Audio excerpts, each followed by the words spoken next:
அதை பற்றி தான். முதலில் நீங்கள் செய்தி சேகரிக்க மட்டும் வரவில்லை, என்னை வாழ்த்தி அனுப்பவும் வந்திருப்பதாக நான் நினைத்துக் கொள்கிறேன்.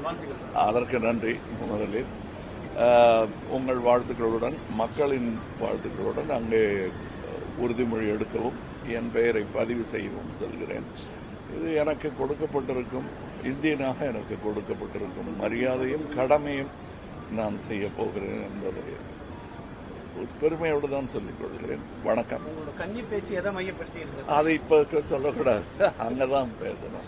சில விஷயங்கள் இங்க பேசுற மாதிரி அங்க பேசக்கூடாது, அங்க பேசுற மாதிரி இங்க பேசக்கூடாது.